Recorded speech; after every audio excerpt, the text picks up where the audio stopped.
playing to the national team. Then you also came back and played Lanka Premier League last season. So what are your best memories, cricketing wise and also on the other? So my best cricketing memory, or my best memory of Sri Lanka, was my first tour to Sri Lanka. It was my first tour outside of South Africa. It was a South African A tour, and I think we went in 2004. And I just had the best time.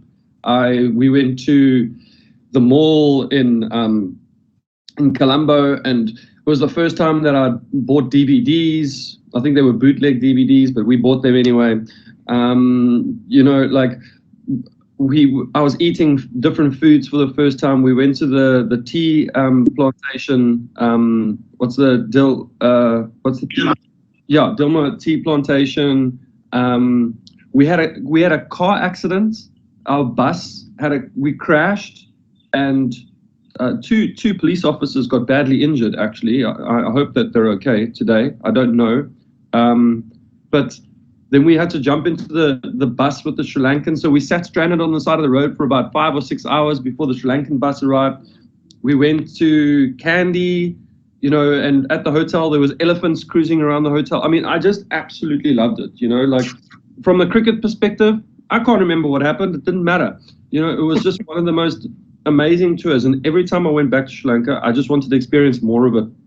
So going to like Galle for the first time was great. We went through their Galle, what's it called? The fort. We just kind of cruised through there, went to the little beaches that are there. I mean, it's just, I love it. Like, the cricket aside, I've won games and lost games, but like Sri Lanka is one of the most beautiful places that I've ever been. There's just so much to see and so much to do. Like I said, it's between Sri Lanka and the West Indies that are my two favorite places to tour. Is there a bowler there currently in world cricket that reminds you of Dale Steyn? Probably Anrich Nokia. I think if he can do one or two little things with his action, he could actually look like me. But I think what he does, I think his thought process is what I'm trying to say. Don't look at him as a bowler. I think his thought process is what my thought processes were, which is what I love to see. I don't look at his action and his style and what he looks like and say, oh, he looks like me. I like what's going on in his head, and then his execution is just very similar to the way that I do my things. We're about roughly the same height, bowl really quickly, and looking to skid the ball under the bat, through the bat. When I say through the bat, I mean beat you for pace, so past the bat before the bat gets there, skid under the bat nice and low, good bouncer, and then one or two change-ups. Keeping it very simple, but bowling absolutely gun barrel straight. That's the most key thing. You'll see with Anrich Nokia, he won't bowl many wide balls outside on the off stump because his action allows him to run gun barrel straight. His head is always forcing him down the wicket.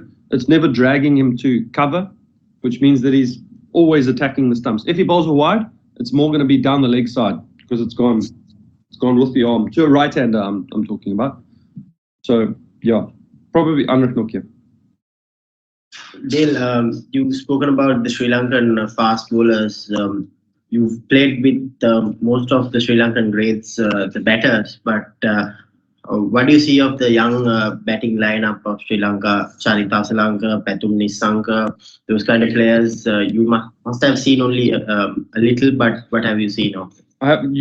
Very early stages. I was impressed with some of the batters that I saw last year in the Sri Lankan Premier League, the Lanka Premier League. I mean, the local talent was amazing. And to be entirely honest with you, I would love to go back. Like, it's a pity that I've retired because I would have loved to have played another Sri Lankan Premier League because I just thought that the players were so humble.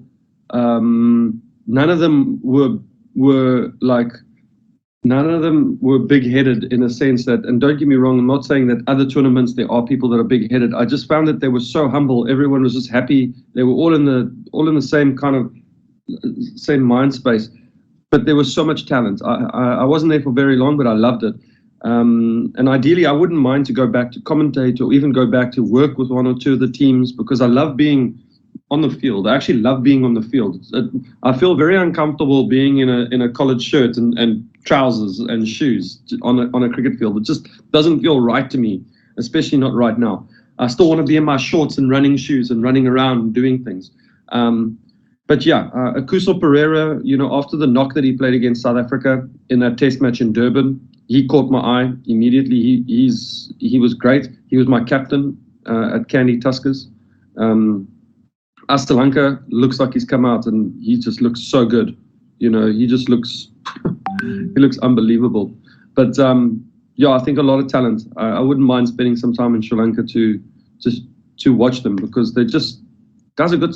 You just keep coming up with good cricket players. They just got to consistently stay there, like your Sangas and your Mahalas and your Malingas, for 2 or 3 years to be able to win you more regular tournaments and stuff like that.